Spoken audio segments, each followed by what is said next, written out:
అందరికీ నమస్కారం. తెలుగు భాషా వ్యాకరణానికి స్వాగతం. ఈరోజు సంస్కృత భాషలోని అకార ప్రశ్లేష గురించి తెలుసుకుంటాం.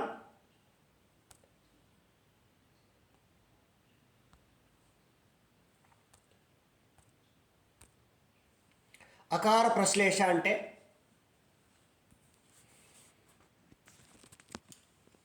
సంస్కృత భాషలోని శ్లోకాలలో కనపడే ఈ గుర్తును గురించి తెలుసుకుందాం.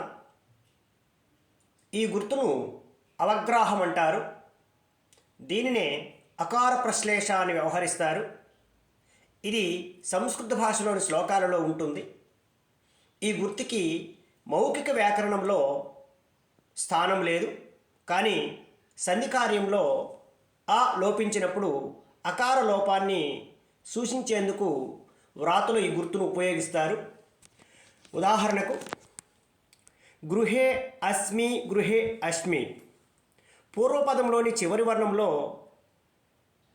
హేలోని ఏ, పరపదంలోని అస్మిలోని ఆ రెండిటి మధ్య సంధి జరిగినప్పుడు పరపదంలోని ఆలోపించి దాని స్థానంలో ఈ గుర్తు వచ్చి నిలుచును. బాలహ ప్లస్ అయం, బాలో అయం. కొన్నిసార్లు దీర్ఘ ఆకార లోపానికి రెండు అంకి గుర్తును ఉపయోగిస్తారు.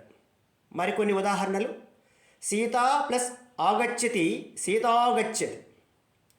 ఈ గుర్తు వ్రాతలోని వాడుకు సంబంధించిందే కానీ వ్యాకరణానికి సంబంధించింది కాదు. ధన్యవాదములతో మరొక కొత్త అంశంలో కలుసుకుందాం.